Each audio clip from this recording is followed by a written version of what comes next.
Bom, nesse espaço do Economia e Desenvolvimento, Lília, estamos recebendo o nosso comentarista de área previdenciária, né? Rui Simonyi. E aí, Rui? Esse chapeuzinho aí é novo, né? Esse eu não conhecia, né? É para comemorar o cenário novo. O cenário novo, chapeuzinho novo e tal. Eu procuro, pelo menos, harmonizar com o restante, já que embaixo ali já está faltando cobertura. Eu tenho recebido muitos retornos a respeito da tua participação aqui, né, Rui? Porque, na verdade, é o seguinte, o assunto, ele interessa não apenas aquelas pessoas que estão aposentadas, né? Mas, sobretudo, aqueles que estão em processo ou como a Lília, que falta muito tempo ainda, mas estão preocupadas com o futuro da Previdência. Porque, na verdade, eu li uma matéria especial essa semana sobre a reforma da Previdência. É inadiável a reforma da Previdência.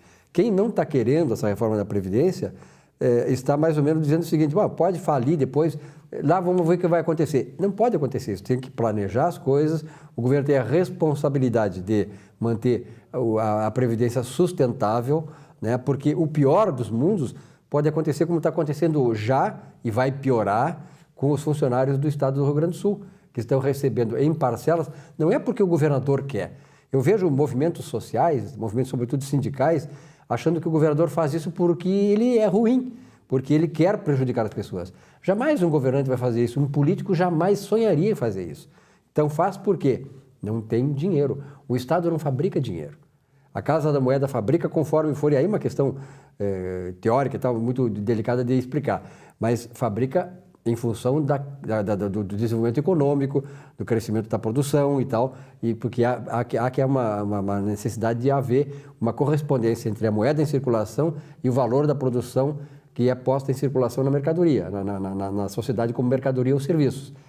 Senão vai dar problema de inflação ou deflação.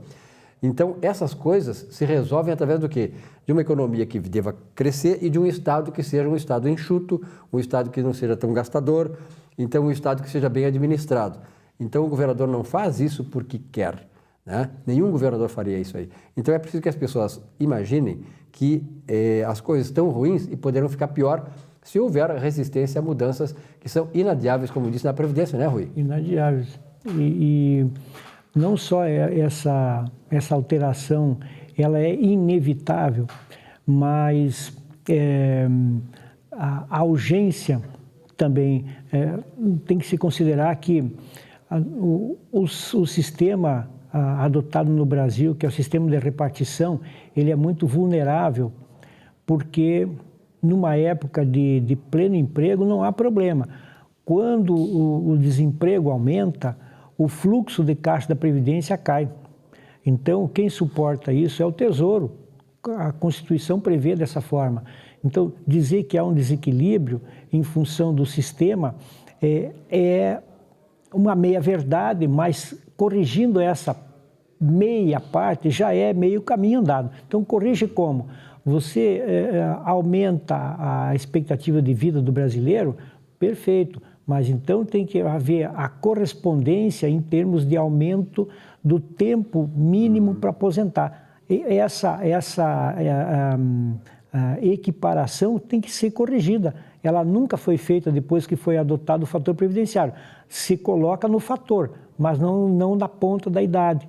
Então, a idade ficou a mesma, o fator incide cada vez mais e as pessoas acham que não é justo o valor da aposentadoria que eles estão recebendo. Não é que não é justo. O problema é que foi acertado dentro dessa fórmula que ela seria aplicada para conter as aposentadorias precoces. Esse é um aspecto. O outro é aumentar o tempo mínimo, a idade mínima para poder se aposentar. Como fazer? A gente estava conversando há poucos dias, numa rodinha de advogados ali, como se daria isso, né?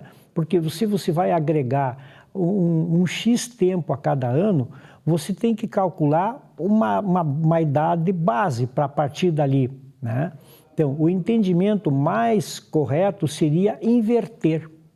Você pega e coloca da seguinte forma: 65 anos, tanto para o homem quanto para a mulher, a partir de 2030. Perfeito. Então, já se sabe que em 2030 a aposentadoria só será concedida aos 65 anos de idade, quando nós temos ainda 14 anos pela frente. E de lá para cá, reduzindo 6 meses ao ano.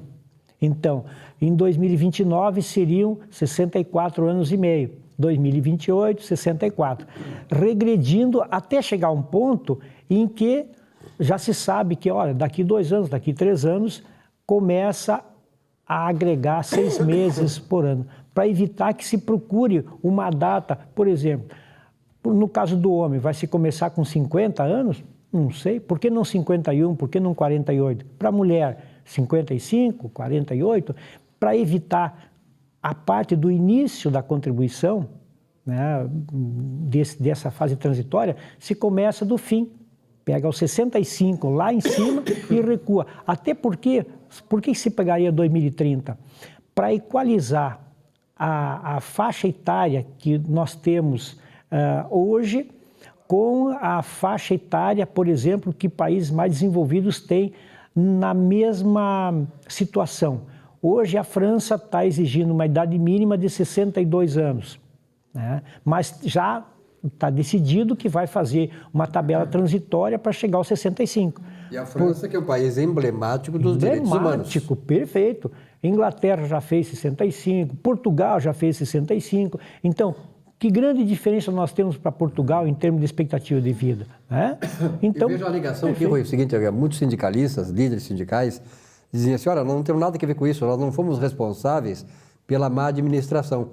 Olha, tudo bem, não foram responsáveis, mas se não foram responsáveis pelo problema, são responsáveis pela solução. Pela solução. Se não houver isso aí, nós vamos quebrar o país, já está quebrado, quer dizer, vamos quebrar muito mais ainda e não vai nem ter como pagar. Com certeza.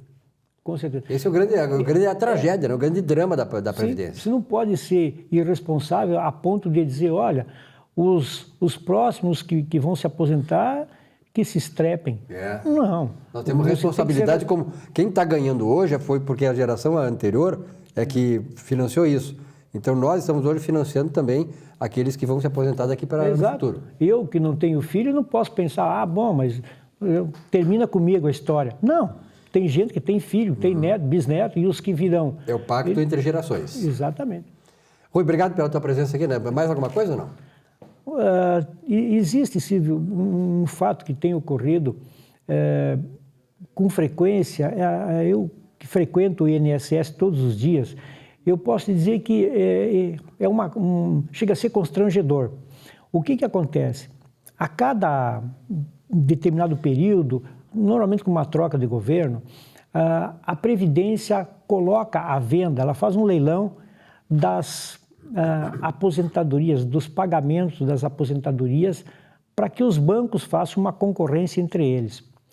Esse banco que acaba ganhando, ele paga lá X milhões para a Previdência e tem o direito de receber todos os novos benefícios que são concedidos, sejam eles auxílio-doença, aposentadorias, pensões, não importa. Muito bem. Qual é a vantagem? O que ele ganha com isso? Ele ganha o potencial cliente, ou seja, uma expectativa dele faturar em cima daquilo. Ele vai receber, nesse mês, por exemplo, só que em Porto Alegre ele vai receber 5 mil novos clientes potenciais. Essas pessoas vão receber nesse banco salário mínimo ou salários maiores e o banco faz aquela pressão sugestiva. Olha, abre uma conta aqui, faz um cartão de crédito, abre uma poupança, você não quer fazer um empréstimo consignado, vamos ver o que é um seguro de vida e tal. Isso é legítimo. Agora, o que não é legítimo é o banco que comprou a folha fazer pressão em cima de pessoas, às vezes humildes, que vão lá, para que troquem de banco. Olha, você vem para cá, eu faço um empréstimo consignado e tu traz o teu benefício para cá. Ou pior ainda, a própria Previdência dizendo que, olha, amiguinho, o mês que vem você vai receber lá no banco X ou Y, mas isso fica longe da minha casa. Ah, mas esse banco comprou a folha, então você vai ter que se sujeitar a receber naquela agência lá. Poxa vida, há tantos anos eu recebo aqui, é fácil, eu pago minhas continhas. Lamento muito. Então, essa pressão, a pessoa tem que ficar bem antenada, isso é ilegal, isso não existe. Para os benefícios novos, perfeito, pode direcionar para o banco que comprou a folha. Agora, os benefícios antigos, já concedidos em manutenção há vários anos, eles têm o direito de ficar na agência em que estão. De nada adianta o banco hoje espernear dizendo, olha, mas eu tenho que preparar aqui X funcionários do dia 1º ao 5º dia útil, o movimento é intenso aqui, me atrapalha. Por que não pensou nisso lá na época de vacas gordas? Não pode, não tem esse direito de empurrar agora o cidadão lá para outro bairro, porque esse banco não tem mais a folha da Previdência. No mercado não tem só filé, tem carne de pescoço também, né? É importante reforçar também que muitas vezes o beneficiário ele só possui o cartão de benefício, ele não possui nenhuma conta ativa, ele só precisa receber através de um banco, correto, Rui? Correto. Sempre através de um cartão de benefício, um cartão simples, onde essa pessoa não vai ter manutenção de conta, ela não vai ter nenhum tipo de benefício. É esse o cliente que não é de interesse do banco. Então, o que me parece que está acontecendo é que, em função dessa transição, né, onde o beneficiário, o aposentado, não tem nada a ver com essa transação, ele acaba sendo o mais prejudicado, porque ele é obrigado a se transferir para uma outra agência, isso já é o primeiro ponto. E o segundo ponto é que ele vai ser obrigado a abrir uma conta sob pena de não ter o seu pagamento.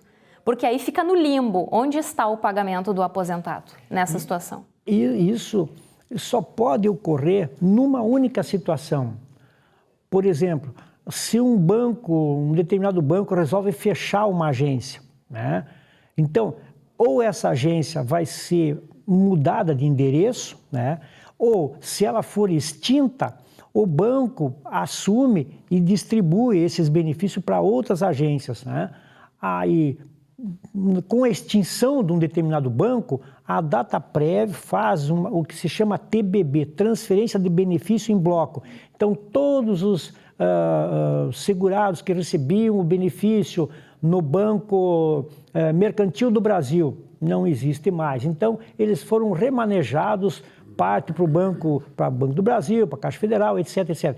Isso é uma situação excepcional, previsto, mas não tem nada a ver com o que está acontecendo hoje. Essa luta titânica entre os bancos para captar, né? Prejudicando o aposentado. Isso não pode. Rui, obrigado pela tua presença até semana que vem. Muito bem, um rápido intervalo e Economia e Desenvolvimento volta já já.